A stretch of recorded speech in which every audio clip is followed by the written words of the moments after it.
Dear friends, the month of July is traditionally dedicated to the most precious blood of our Lord, the prize of our salvation. Let us continue to reflect on God's great love for us and ponder on our poor love for God with the Doctor of Love himself, St. Francis de Sales. Chapter 12 of Murmurs against Superiors.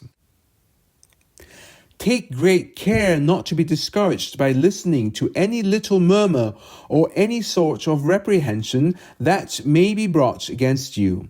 No, for I assure you that the task of blaming is a very easy one, and that of doing better a difficult one.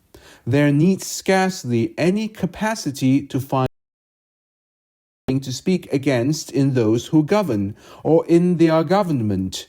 And when they take us to task and would point out to us imperfections in our conduct, we must sweetly bear it all and then lay it before God and take counsel with our advisers, and after that do what is thought reasonable, with a holy confidence that Providence will make it all to conduce to his glory.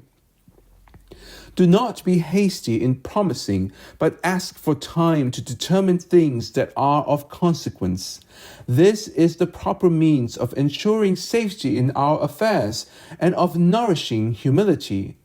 Saint Bernard, writing to a bishop of Geneva, says to him, "Do all things by the advice of a few people who are peaceable, wise, and good."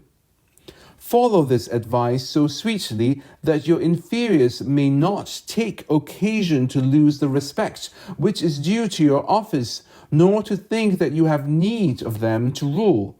On the contrary, make them know, without telling them so, that you do so in order to follow the rule of modesty and humility, and what is enjoined by the statutes.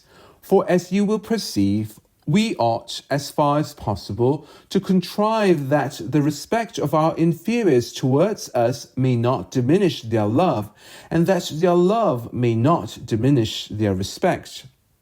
Do not trouble yourself about being a little too rudely controlled by the worthy actions you mention, but pass it by in peace, or do according to her advice in things where there is no danger in pleasing her.